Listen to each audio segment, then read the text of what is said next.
আজকে আমাদের আলোচনার বিষয় হলো স্মৃতির লক্ষণ। স্মৃতির লক্ষণ আলোচনা করার পূর্বে আমাদের একটি বিষয় বুঝে নিতে হবে যে জ্ঞান বা বুদ্ধি কাকে বলে। আমরা এটার উপর একটা ক্লাস করব, কিন্তু আমরা আজকে যে বিষয়টা পড়ব স্মৃতির লক্ষণ, তার পূর্বে আমরা স্মৃতি কোন প্রসঙ্গে আসছে সেটা একটু দেখে নিই। দেখো, তর্ক সংগ্রহকার অন্নং ভট্ট জ্ঞান বা বুদ্ধিকে দুটো ভাগে ভাগ করেছেন, একটি স্মৃতি আর একটি হলো অনুভব। স্মৃতিকে আবার দুটো ভাগে ভাগ করা যায়, যথার্থ ও অযথার্থ। অনুভবকেও আবার দুটি ভাগে ভাগ করা যায়, যথার্থ ও অযথার্থ। যথার্থ অনুভব আবার দেখো চার প্রকার: প্রত্যক্ষ, অনুমিতি, উপমিতি আর শাব্দবোধ। তাহলে স্মৃতি আর অনুভব, স্মৃতি যথার্থ অযথার্থ ভেদে দুই প্রকার, অনুভবও যথার্থ অযথার্থ ভেদে দুই প্রকার। এখানে একটি বিষয় আমাদের মনে রাখতে হবে, জ্ঞান বা বুদ্ধি একে যে দুটি ভাগে ভাগ করা হয়েছে, এই স্মৃতি বা অনুভব, স্মৃতি এবং অনুভব এগুলো পরমাত্মা বা ঈশ্বরের ক্ষেত্রে প্রযোজ্য নয়। কারণ স্মৃতি কেন ঈশ্বরের ক্ষেত্রে প্রযোজ্য নয়? স্মৃতি হলো সংস্কার জন্য, স্মৃতি হলো সংস্কার জন্য, কিন্তু ঈশ্বরের সংস্কার হয় না। ঈশ্বরের জ্ঞান সংস্কার জন্য নয়, তাই স্মৃতিকে আমরা ঈশ্বরের জ্ঞান বলতে পারি না। অনুভবও কি হয়? অনুভব যথার্থ অযথার্থ।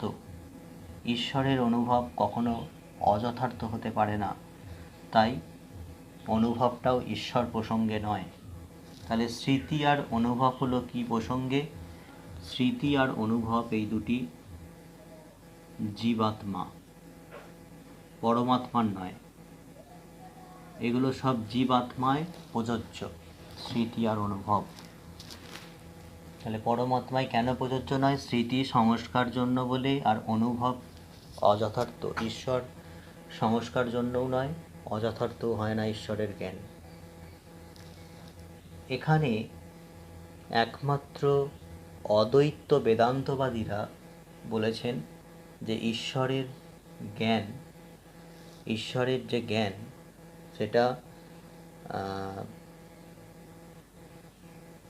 তারা একমাত্র স্বীকার করে যে ঈশ্বরের জ্ঞান অযথার্থ হতে পারে। ঠিক আছে, ঈশ্বরের জ্ঞানকে তারা একমাত্র অনিত্য বলেছেন। বাকি একমাত্র অদ্বৈতবাদী দার্শনিকেরাই ঈশ্বরের জ্ঞানকে অনিত্য বলেছেন। তাই তাদের ক্ষেত্রে ঈশ্বরের স্মৃতি হয়। এটা কারা বলছে? অদ্বৈত বেদান্তবাদী দার্শনিকেরা, তারা ঈশ্বরের স্মৃতি স্বীকার করেছেন। কেন না, তাদের মতে ঈশ্বরের জ্ঞান অনিত্য। তাহলে এইভাবে স্মৃতি প্রসঙ্গ আসছে। তো আমাদের আজকের ক্লাসের মূল আলোচনার বিষয় হলো যে স্মৃতির লক্ষণ ব্যাখ্যা করো, স্মৃতির লক্ষণ দাও। গ্রন্থাকার অন্নং ভট্ট দেখো স্মৃতির লক্ষণ দিতে গিয়ে বলেছেন, সংস্কার মাত্র জন্যং জ্ঞানং স্মৃতি। অর্থাৎ সংস্কার মাত্র যে জ্ঞান উৎপন্ন হয় তাকেই বলা হয় স্মৃতি। সংস্কার থেকে যে সংস্কার মাত্র যে জ্ঞান উৎপন্ন হয় তাকেই স্মৃতি বলা হয়। তো এখানে একটা কথা মনে রাখতে হবে, এখানে যে সংস্কার, এই সংস্কারটা হচ্ছে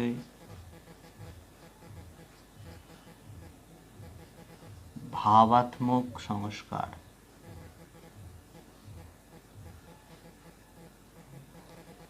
গ্রন্থাকার বলেছেন যে এখানে সংস্কার হচ্ছে ভাবাত্মক সংস্কার। সংস্কার শব্দের দ্বারা ভাবাত্মক সংস্কারকে বুঝতে হবে। তো স্বাভাবিকভাবে সংস্কার কথাটার মানে কি?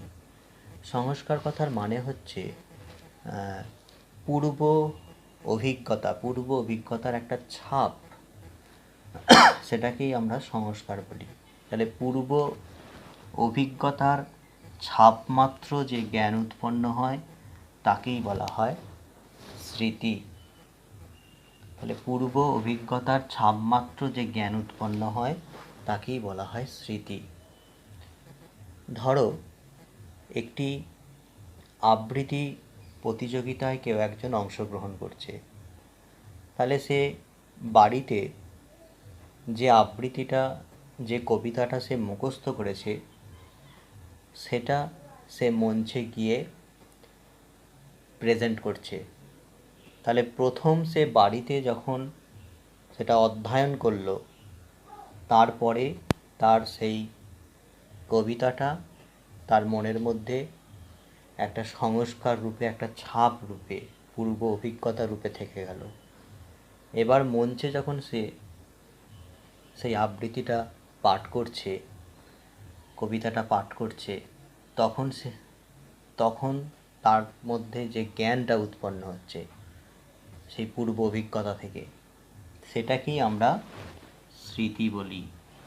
তাহলে সংস্কার বা পূর্ব অভিজ্ঞতার ছাপ থেকে যে জ্ঞান উৎপন্ন হয় তাকেই বলা হয় স্মৃতি। এইভাবে গ্রন্থাকার স্মৃতির লক্ষণ আলোচনা করেছেন।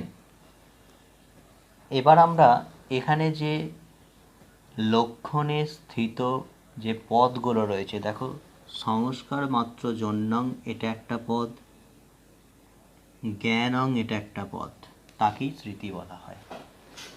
তাহলে আমরা বুঝলাম সংস্কার বলতে কি বোঝায়। এবার লক্ষণটা আমরা বিচার করব কিভাবে। যে তিনটে পদ রয়েছে, এটা একটা পদ, এটা একটি পদ, এটা স্মৃতি। তো এখন যদি স্মৃতির লক্ষণ থেকে এই জ্ঞান পদটাকে তুলে দেওয়া হয়, যে জ্ঞান পদটাকে তুলে দিয়ে কী করা হয়, সংস্কার মাত্র জন্যং স্মৃতি, জ্ঞান পদটা থাকলো না। তাহলে সংস্কার জন্য যা, তাকেই স্মৃতি বলা হয়। এটা যদি স্মৃতির লক্ষণ হয়, তাহলে এই লক্ষণটি কি হবে, অতিব্যাপ্তি দোষ হবে। কিসে? সংস্কার ধ্বংসে। তাহলে জ্ঞান পদটি যদি লক্ষণে না থাকে, তাহলে স্মৃতির লক্ষণটা সংস্কার ধ্বংসে অতিব্যাপ্ত হয়ে যাবে। কিভাবে? ধরো একটা সংস্কার তৈরি হলো, এটা 1 নম্বর সংস্কার। সংস্কার কি হয়, পরক্ষণেই আবার একটা সংস্কারকে উৎপন্ন করে, আবার এই সংস্কারটা ধ্বংস হয়ে গিয়ে আবার নতুন একটা সংস্কার। তো ক্ষণস্থায়ী সংস্কার একটার পর একটা উৎপন্ন হয়। যদি না হতো তাহলে আমাদের প্রতি মুহূর্তে আমাদের এত জ্ঞান উৎপন্ন হতো না। তাহলে একটা জ্ঞানী যদি একটা সংস্কার ধ্বংস হয়ে আর একটা সংস্কার যদি উৎপন্ন না হয়, তাহলে জ্ঞান আমাদের প্রতি মুহূর্তে যে আমাদের নিত্য নতুন জ্ঞান অর্জন হচ্ছে, সেটা তো আর হতো না, থেমে যেত। তাই সংস্কার কিন্তু ধ্বংস হয়। তাহলে 1 নম্বর সংস্কারটা যখন ধ্বংস হলো, তখনই পরক্ষণে 2 নম্বর সংস্কার উৎপন্ন হচ্ছে। আবার 2 নম্বর সংস্কারটা যখন ধ্বংস হলো তখন পরক্ষণেই 3 নম্বর সংস্কার উৎপন্ন হচ্ছে। আবার 3 নম্বর সংস্কারটা যখন ধ্বংস হবে পরক্ষণেই 4 নম্বর সংস্কার উৎপন্ন হবে। তাহলে সংস্কার ধ্বংস হয়, তবে তার পরক্ষণে দ্বিতীয় আরেকটি সংস্কার উৎপন্ন হয়। এখন প্রশ্ন হলো যে যদি স্মৃতির লক্ষণটা সংস্কার মাত্র জন্য হতো, সংস্কার মাত্রই যদি স্মৃতি হয়, তাহলে সংস্কার ধ্বংসে অতিব্যাপ্তি হয়ে যাবে কেন? তাহলে দেখো, এই যে সংস্কারটা দ্বিতীয় ক্ষণের সংস্কারটা উৎপন্ন হচ্ছে, এটা কি পূর্বের সংস্কার ধ্বংস থেকে উৎপন্ন হচ্ছে? তাহলে কি সংস্কার ধ্বংসের প্রতিযোগী কি? সংস্কার ধ্বংসের প্রতিযোগী হলো সংস্কার। কথাটা কি?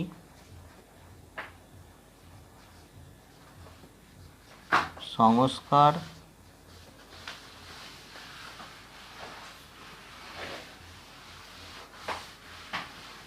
ধ্বংসের প্রতিযোগী হলো সংস্কার। আচ্ছা, প্রতিযোগী কাকে বলে? প্রতিযোগী হচ্ছে যস্য অভাব স্বপ্রতিযোগী, অর্থাৎ যার অভাব তাকেই বলা হয় প্রতিযোগী। তাহলে এই সংস্কারটা যখন ধ্বংস হয়, ধরো 1 নম্বর সংস্কারটা যখন ধ্বংস হলো, তখন তার প্রতিযোগী কে হবে? সংস্কার। ঠিক আছে। আবার 2 নম্বর সংস্কারটা যখন ধ্বংস হবে, তার প্রতিযোগী কে হবে? সংস্কার। তাহলে সংস্কার ধ্বংসের প্রতিযোগী কে হয়? সংস্কার। তাহলে সংস্কারটা থাকে বলেই সংস্কার ধ্বংস উৎপন্ন হয়। আসলে যদি একটা ঘট ধ্বংস হয় বা একটা পেন ধ্বংস হয়, তাহলে তার পূর্ববর্তী রূপে কাকে থাকতে হবে? তার প্রতিযোগীকে থাকতে হবে। তাহলে পেন ধ্বংস হলে পেনকে থাকতে হবে, ঘট ধ্বংস হলে ঘটকে থাকতে হবে, নাহলে ঘট ধ্বংস বলবো কী করে, পেনের ধ্বংস হবে কী করে? তাই যে কোনো জিনিসের, যে কোনো বস্তুর ধ্বংসের প্রতিযোগী হয় সেই বস্তুটা। তাহলে সংস্কার ধ্বংসের প্রতিযোগী হলো কে? সংস্কার। তাহলে স্মৃতির লক্ষণ দিতে গিয়ে সংস্কার ধ্বংসে লক্ষণটা প্রযোজ্য হয়ে যাচ্ছে। তাহলে সংস্কার মাত্র জন্যং স্মৃতি, সংস্কার জন্য যা হয় তাকে স্মৃতি বলা হয় যদি, তাহলে সংস্কার ধ্বংসে কী হবে? লক্ষণটা প্রযোজ্য হয়ে যাবে। কারণ সংস্কার ধ্বংসের প্রতিযোগী হলো সংস্কার। তাহলে সংস্কার ধ্বংসের স্মৃতির লক্ষণটা যেহেতু চলে যাচ্ছে, প্রযোজ্য হয়ে যাচ্ছে, তাই লক্ষণটি অতিব্যাপ্তি দোষে দুষ্ট। এই জন্য গ্রন্থাকার জ্ঞানং শব্দটি প্রয়োগ করেছেন, কারণ সংস্কার ধ্বংস, সংস্কার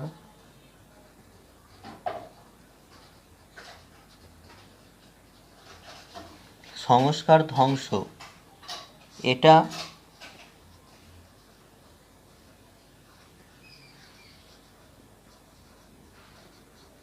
সংস্কার জন্য, কিন্তু সংস্কার ধ্বংস এটা কিন্তু জ্ঞান নয়। সংস্কার জন্য হলেও কিন্তু এটা তো জ্ঞান নয়, সংস্কার ধ্বংস তো জ্ঞান নয়। তাই জ্ঞানম পদটা দিলে আর এই সংস্কার ধ্বংসে লক্ষণটি অতিব্যাপ্ত হবে না। তাহলে মূল বিষয়টা কি? বিষয়টা হলো যে যদি জ্ঞানম পদটি বাদ দেওয়া হয়, তাহলে সংস্কার মাত্র জন্য, সংস্কার জন্য যা তাকেই স্মৃতি বলতে হবে। সংস্কার জন্য যা স্মৃতি তা যদি হয়, তাহলে সংস্কার ধ্বংসে অতিব্যাপ্তি হয়ে যাবে লক্ষণটি। কারণ সংস্কার ধ্বংসের প্রতিযোগী হলো সংস্কার। তাই এবং সংস্কার ধ্বংস, সংস্কার জন্য হলেও তা জ্ঞান নয়। এই জন্য লক্ষণটার যদি জ্ঞান শব্দটা প্রয়োগ করা হয় তাহলে আর লক্ষণটাতে কোনো দোষ হবে না। এই জন্য গ্রন্থাকার জ্ঞানম পদটি এখানে উল্লেখ করেছেন। এরপরে দেখো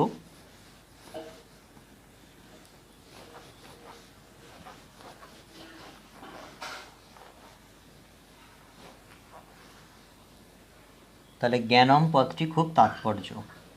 এরপর যদি সংস্কার মাত্র জন্য এই কথাটা বাদ দেওয়া হয়, যদি লক্ষণটা এরকম হয় জ্ঞানং স্মৃতি, যা জ্ঞান তাই স্মৃতি, এরকম বললে তাহলে লক্ষণটা প্রত্যক্ষাদিতে অতিব্যাপ্তি হয়ে যাবে। মানে যদি যা জ্ঞান তাই স্মৃতি, যদি লক্ষণটি এরকম হয় তাহলে লক্ষণটা প্রত্যক্ষ, অনুমিতি, উপমিতি,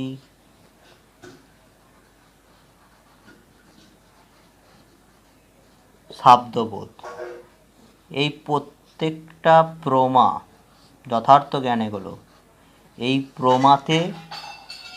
প্রমাতে কি হবে, এই স্মৃতির লক্ষণটা চলে যাবে। কারণ এগুলো প্রত্যেকেই যথার্থ জ্ঞান, স্মৃতি হলো যথার্থ জ্ঞান। ওকে, তাহলে যদি যা জ্ঞান তাই স্মৃতি বলা হয় তাহলে যথার্থ জ্ঞানে স্মৃতির লক্ষণটা চলে যাবে। তাই স্মৃতির লক্ষণ দিতে গিয়ে যদি এটা যথার্থ জ্ঞানে চলে যায় লক্ষণটা, তাহলে অবশ্যই সেটায় অতিব্যাপ্তি দোষ হবে। ঠিক আছে, তাই স্মৃতির লক্ষণটা যদি যা জ্ঞান তাই যদি স্মৃতি হয় তাহলে যথার্থ জ্ঞানে স্মৃতির লক্ষণটা চলে যাচ্ছে। এর ফলে কি হচ্ছে,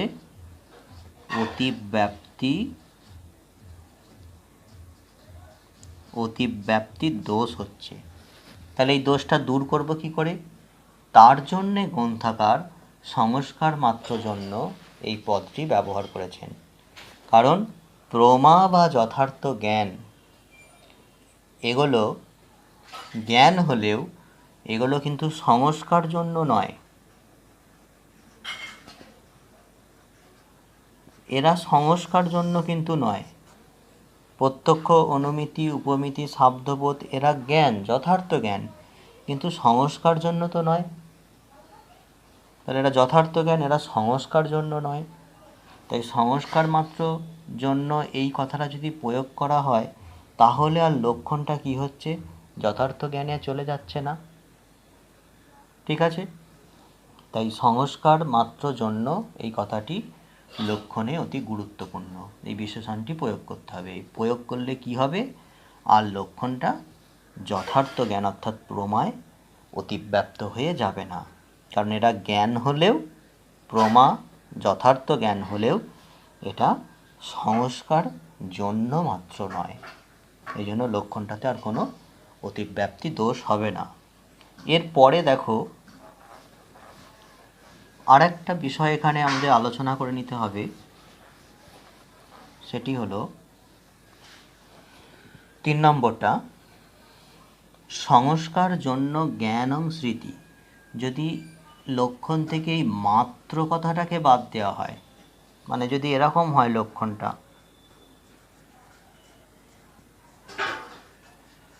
সংস্কার জন্য জ্ঞানং স্মৃতি, মাত্র কথাটা এখান থেকে বাদ দেওয়া হচ্ছে, সংস্কার জন্য যা জ্ঞান তাই হলো স্মৃতি, এটা বললে কি হবে, প্রত্যভিজ্ঞায়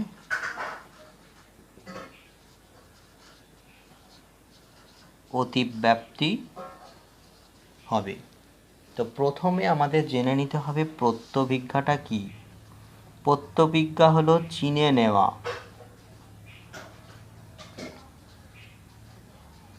বা পরিচিতি বোধ, চিনতে পারা।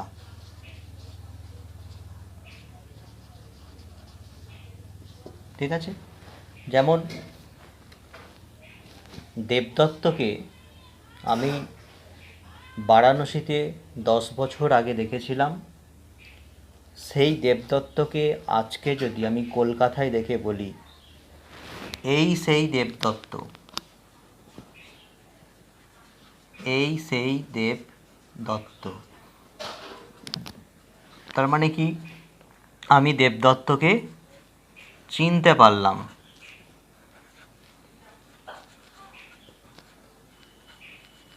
দেবদত্তকে চিনতে পারলাম, তাহলে আমি এই দেবদত্তকে 10 বছর আগে বারাণসীতে দেখেছিলাম, সেই দেবদত্তকেই আজকে যখন কলকাতায় দেখে বলছি এই সেই দেবদত্ত, তাহলে আমি বারাণসীতে দেখা দেবদত্তকে চিনতে পারলাম। এরকম চিনতে পারা যে জ্ঞান, এটাও এক প্রকার জ্ঞান, তাকেই পত্যভিজ্ঞা বলা হয়। এবার দেখো, যদি বলা হয় সংস্কার জন্যং জ্ঞানম স্মৃতি, পত্যভিজ্ঞা তো সংস্কার জন্যই। তাহলে আমি 10 বছর পূর্বে যে দেবদত্তকে দেখেছিলাম তার সংস্কার তৈরি হয়েছিল আমার মনে। তাহলে আমার মনে সেই দেবদত্তের সংস্কার হয়েছিল, সেই পূর্ব সংস্কার থেকেই, সেই পূর্ব সংস্কার থেকেই আমি আজকের দেবদত্তকে চিনতে পারছি। তাহলে সংস্কার জন্য যদি জ্ঞান বলা হয় স্মৃতিকে, তাহলে এটা হয়ে যাচ্ছে কি পত্যভিজ্ঞা। পত্যভিজ্ঞা, তার মানে এটা প্রমাণিত পত্যভিজ্ঞাও কি জন্য হয়, পত্যভিজ্ঞাও পূর্ব সংস্কার জন্য হয়। তাহলে স্মৃতির লক্ষণ যদি এরকম হয়, সংস্কার জন্য জ্ঞান হলো স্মৃতি, তাহলে পত্যভিজ্ঞাকেও স্মৃতি বলতে হবে, কিন্তু পত্যভিজ্ঞা স্মৃতি নয়। ঠিক আছে, পত্যভিজ্ঞা ভিন্ন একটি জ্ঞান, চিনে নেওয়া বোধ, পরিচিতি বোধ। তাহলে পত্যভিজ্ঞা যেহেতু পূর্ব সংস্কার থেকে হয়, সংস্কার জন্য হয়, তাই স্মৃতির এই লক্ষণটা পত্যভিজ্ঞাতে প্রযোজ্য হয়ে যাচ্ছে, তাই অতিব্যাপ্তির দোষ হচ্ছে। তাই গ্রন্থাকার বলছেন এখানে অতিব্যাপ্তি দোষটা এবার কি করে বারণ করব।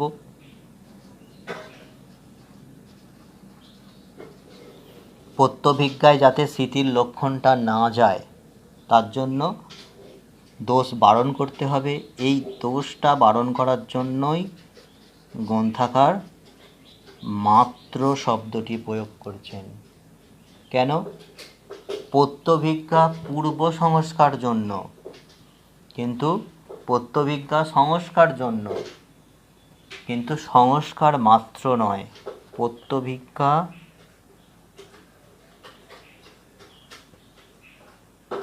সংস্কার জন্য, কিন্তু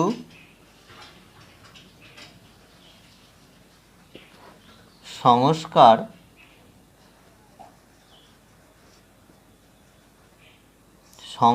মাত্র নয়, কিন্তু পত্যভিজ্ঞা সংস্কার জন্য, এটা স্বীকার করতেই হবে যে পত্যভিজ্ঞা সংস্কার জন্য, কিন্তু পত্যভিজ্ঞা সংস্কার মাত্র নয়। পত্যভিজ্ঞা সংস্কার মাত্র নয় কেন? পত্যভিজ্ঞা হতে গেলে আমাদের প্রত্যক্ষও থাকতে হয়। কলকাতায় যদি আমি আজ দেবদত্তকে না প্রত্যক্ষ করতাম তাহলে কিন্তু পত্যভিজ্ঞা হতো না। তাহলে পত্যভিজ্ঞায় কি থাকে? প্রত্যক্ষ প্রমাও থাকে। বুঝতে পারলে?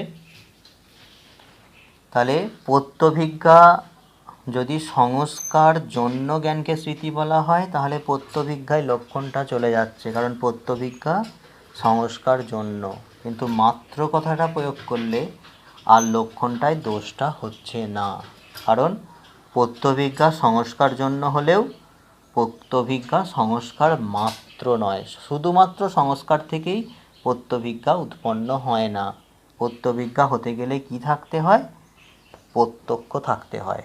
দেবদত্তকে কলকাতায় প্রত্যক্ষ করতে হয়েছে, তবেই দেবদত্তের প্রত্যভিজ্ঞা হয়েছে। কিন্তু স্মৃতির ক্ষেত্রে কি হয়? স্মৃতি শুধুমাত্রই সংস্কার জন্য।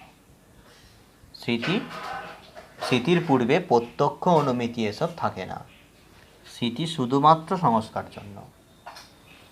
তাই প্রত্যভিজ্ঞা যেহেতু শুধু সংস্কার জন্য নয়, প্রত্যক্ষ এসবের উপর নির্ভরশীল, তাই মাত্র কথাটা যদি এখানে প্রয়োগ করা হয় তাহলে স্মৃতির লক্ষণটা আর প্রত্যভিজ্ঞায় প্রযোজ্য হচ্ছে না, তাহলে লক্ষণের আর অতিব্যাপ্তির দোষও থাকছে না। তাহলে সংস্কার, মাত্র, জন্যম, জ্ঞানম, স্মৃতি, এই প্রত্যেকটা বিশেষণেরই এখানে খুব গুরুত্ব রয়েছে। কোনো একটা বিশেষণ বাদ দিলেই অতিব্যাপ্তি দোষ হয়ে যাবে।